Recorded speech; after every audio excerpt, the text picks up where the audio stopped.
factory, they had a very small turbocharger, no intercooler, so when the turbo gets hot. Hey everybody, this is Mad Matt from Budget Boostin'. We're going to talk about some basics on stick shift driving, as well as some performance techniques to drive your standard car. Now, how many of you have been in this situation where you're looking for a nice car to buy? Looking at this nice 86 300ZX Turbo here, and well, you know what? Kind of funny. I'm not good at driving a standard.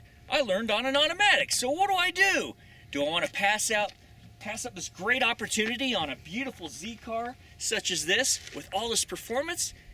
No! I want to learn how to drive a standard and drive it to where I can do the basics and add a little performance to it too, and basically be able to bring out the best of my performance in my shifting techniques. So I'm going to talk about a little bit about that today. Alright, in a few moments I'm going to step in the car and show you some stick shift driving techniques. But as for now, you remember this car, it's done some interesting things, and a lot of you are probably saying out there, how did he do that? How did he do that power brake right in place without moving and then take off? How did he do that with the stick shift transmission without destroying the car or burning up the clutch? How did he do that? Well, I'm going to show you. I'll show you some basics, and there'll be some behind in the cockpit type driving demonstration. There will also be some demonstration in place. I will even leave the doors open to show you how confident I am in this position of doing this power brake without even moving the car. I'll leave all the doors open to show you how good this can go and how smooth it can be if you perform it correctly. Okay, first I'm going to show you some foot pedal placement. That's a nice tongue twister, isn't it? Foot pedal placement.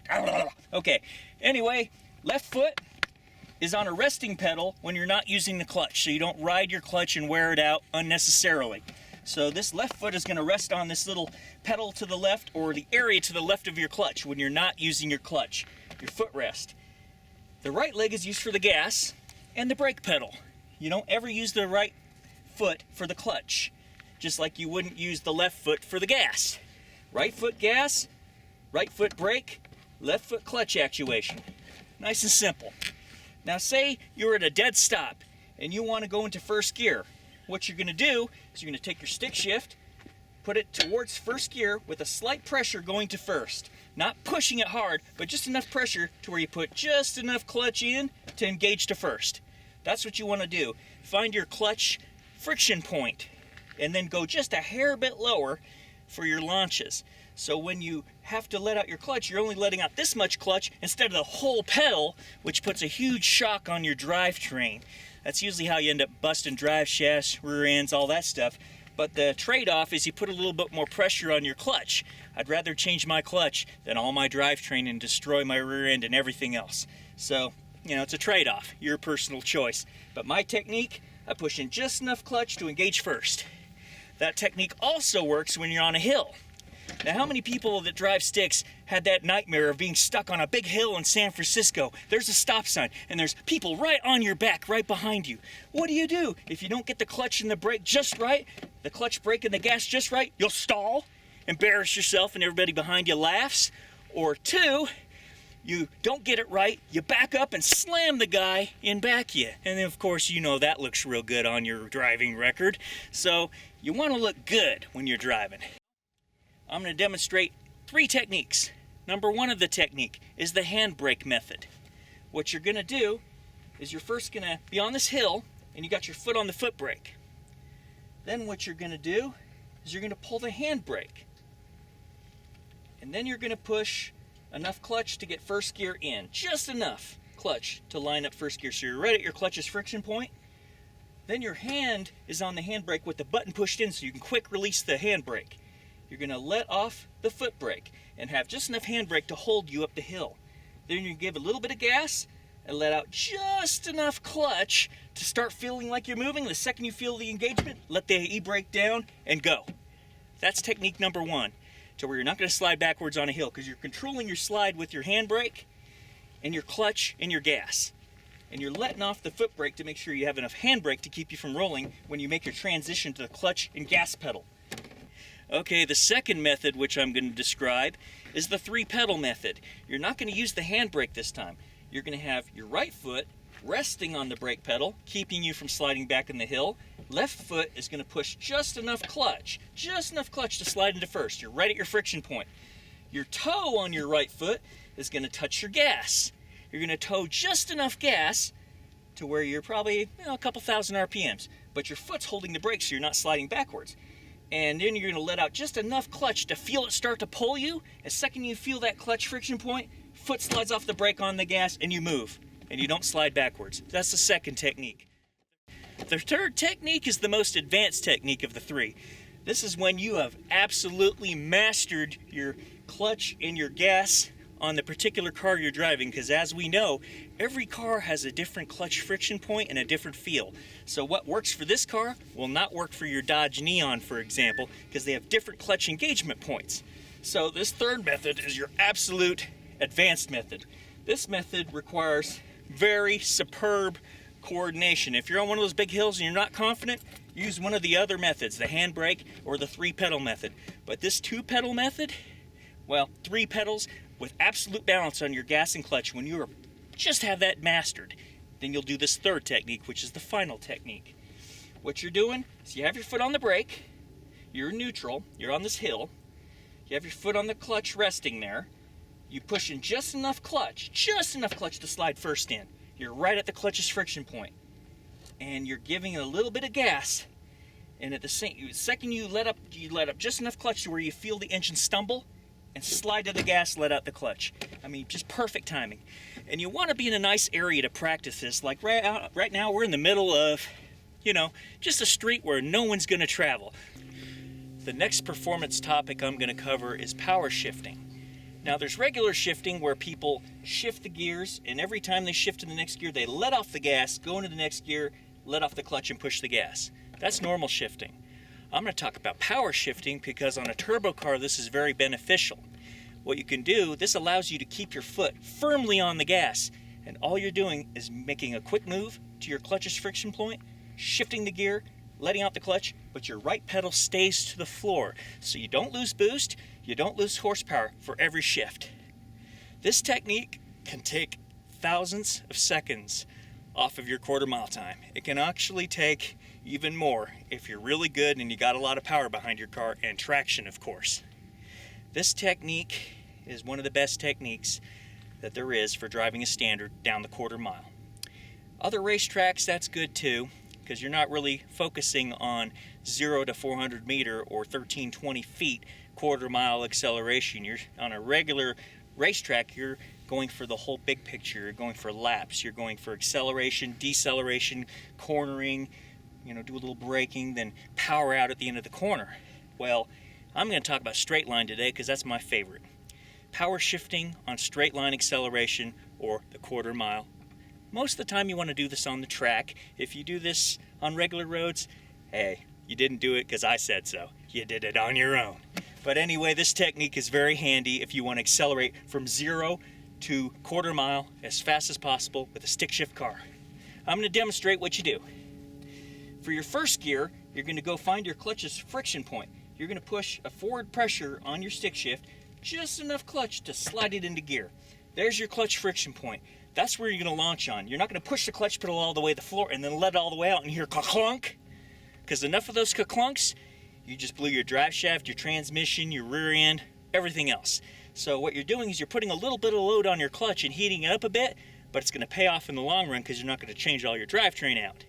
So this is going to save your drivetrain, plus you get a much stronger launch.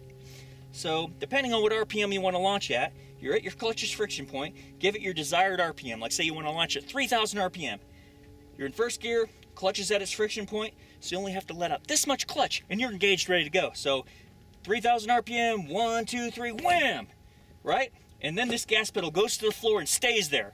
Second gear, third gear, fourth gear, and if necessary, fifth gear.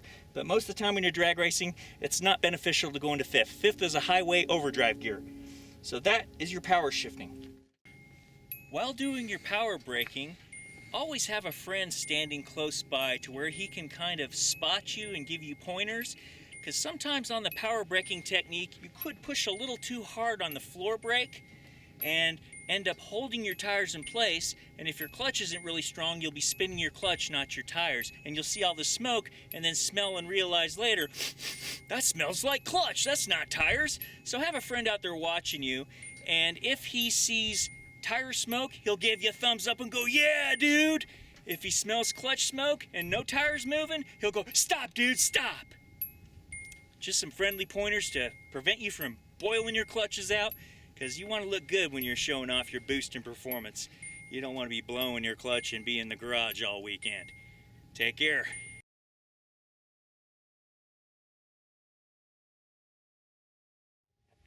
Alright, I'm going to cover the power braking technique. This is a technique, if done properly, will look really good in displaying your horsepower and torque by an immense burnout, and you can do this burnout as long as your car has the power to maintain it. Mind you, that this will put extra wear and tear on your rear brakes, but you know what? Hey, if you're good at changing brakes, it's okay. I live with it. It's either that or spend a lot of money on a front brake line lock kit, which, you know, all the professionals do, but we're trying to look professional here. We don't have all the money for these expensive, you know, line lock kits. We're talking about budget boosting here, budget tuning. So I'm going to demonstrate to you how to do a burnout in place. You're going to see all my different techniques. You're going to see my action of my shifter, action of my clutch and gas, and the brake. Now, the first step to a good power brake, I'm not going to turn on my engine yet. I'm going to show you with the engine off first, and then for the final demonstration, I'm going to show you with the engine on, running, and an actual power brake with all my doors and everything open, so you can see I'm not going to take off like a rocket down the street. I'm going to keep it all in control. Okay, first step to a power brake. You must have hand on a shifter, hand on a wheel. Friction plate of clutch. You're going to get your transmission first gear. You're going to push your clutch in just enough to engage first gear. There's your friction point. Good. Then you're going to put your heel on the brake. Not all the way to the floor, but just enough to keep the car from rolling forward. You're going to gas up to whatever RPM you believe your engine needs to get this kind of power in place. My car probably about 4,500 RPM. 4,500 RPM, I'm revving with my toe of my right foot, my heel from my right foot is on the brake, and my foot is on the clutch. So as soon as I let out the clutch, I'm power braking.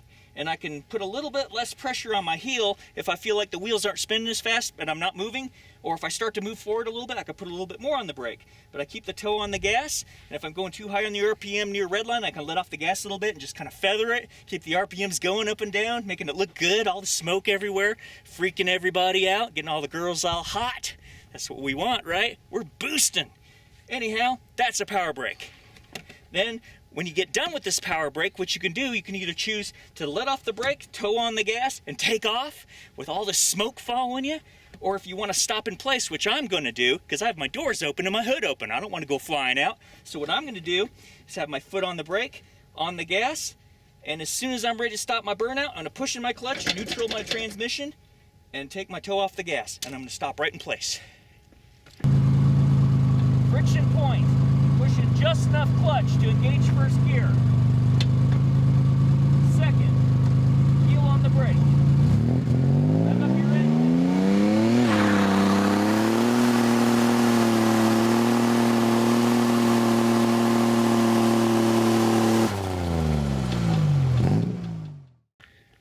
Thanks for watching our video today. We really like it, and this is what we do. We enjoy this. Today I showed you some techniques that were basic on driving a standard transmission, some hill climbing techniques on how to not slide backwards when going up a hill, and then I showed you some performance techniques on a manual transmission, how to power shift and how to do a power brake without even moving by staying in place. So thank you for watching our video, and if you like us on Facebook. Please subscribe to us too. This will help. And remember, share this knowledge with your friends, because knowledge is power. It's horsepower. So stay boosting.